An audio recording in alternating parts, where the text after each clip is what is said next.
E vocês falaram sobre a questão da advocacia criminal, o caminho que vocês seguiram, que é uma área muito importante do direito, que toma mais tempo na faculdade, junto do direito civil, que eu também faço um pouco do criminal, mas na parte de habeas corpus. Eu queria saber qual que é a sensação de vocês, ainda mais quando vocês trabalham com casos muito grandes, que eu sei que trabalham, a espetacularização desses casos. Nós acompanhamos, por exemplo, o julgamento da Boate-Kiss, o Tribunal do Júri da Boate-Kiss. Foram lá 11, 12 dias, ao vivo no YouTube, todo mundo viu. Uhum. Como que é trabalhar com opinião pública? Como que é essa sensação? O que vocês podem me dizer sobre isso?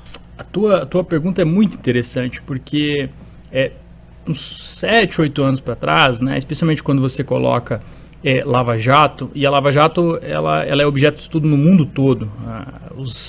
América Latina, Espanha, por exemplo, e outros países pela Europa, eles são deslumbrados com a experiência que nós tivemos na Lava Jato por conta da magnitude, talvez um dos maiores, certamente os maiores processos, não o maior processo do mundo. E é interessante por quê? Porque se tem uma visão de que todo o direito penal é a Lava Jato, quando na verdade aquilo ali é um pontinho fora da curva. O direito penal, ele trabalha com outra realidade. Hoje mesmo, a gente via ali uma divulgação, os meus colegas de grupo, a Beatriz, de um furto de água.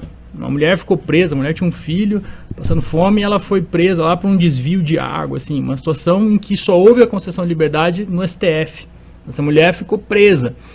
E quando a gente pensa nesses max processos, realmente você tem muita razão de que há ali um acompanhamento por parte da imprensa, e esse acompanhamento por parte da imprensa, ele muitas vezes é prejudicial, em que você tem uma formação de culpa de maneira antecipada.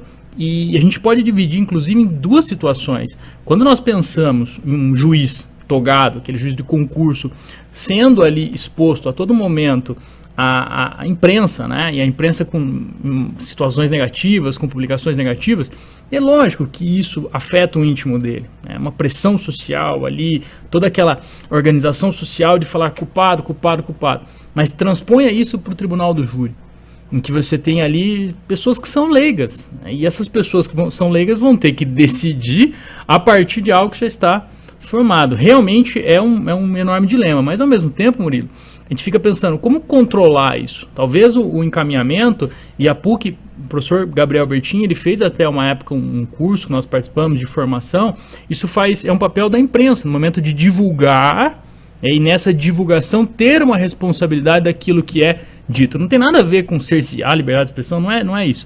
Mas a ideia ali é uma ideia de que, olha, eu tenho que tomar cuidado no que eu divulgo, eu tenho que tomar cuidado naquilo que eu falo. Existe uma pesquisa que na época nós estudamos, que a maioria das publicações, elas não ouviam a defesa. Você imagina notícia assim, assim, assim, assim. Quando vem o julgamento, está definido. E uma coisa que a gente pode pensar aqui, todo mundo vai se lembrar, caso X são presos. Vem a absolvição lá no final, tem uma manchetezinha desse tamanho, não se dá a mesma proporção. É difícil. E essa espetacularização é o vinho. Ela acaba dificultando ainda mais, porque você tem que enfrentar acusação, que é extremamente poderosa, pensa lá em polícia, Ministério Público, e depois você tem que jogar com a opinião pública, né? Isso faz diferença naquilo que se obtém. Então, realmente é difícil, mas é uma tendência também, não tem como a gente segurar. Eu fechando aqui, te passando a bola, todo mundo viu o que aconteceu depois na operação da Lava Jato, quando nós tivemos a Vaza Jato. Existiu uma meia-culpa ali depois da imprensa, mas a imprensa tem uma enorme responsabilidade por aquilo que aconteceu. Porque o próprio apoio que se fez na época era um apoio cego. E as defesas, desde o começo, diziam, olha, o juiz é incompetente, o juiz é suspeito, a defesa está fazendo isso, e todo mundo ignorava. No final, percebeu-se que as defesas tinham razão, mas naquele momento que estava todo mundo animado, vamos prender os corruptos, ficou cego, né? E a empresa tem essa responsabilidade de tomar um pouquinho de cuidado naquilo que divulga, na forma como divulga, sob pena depois de você violar todo o Estado de Direito.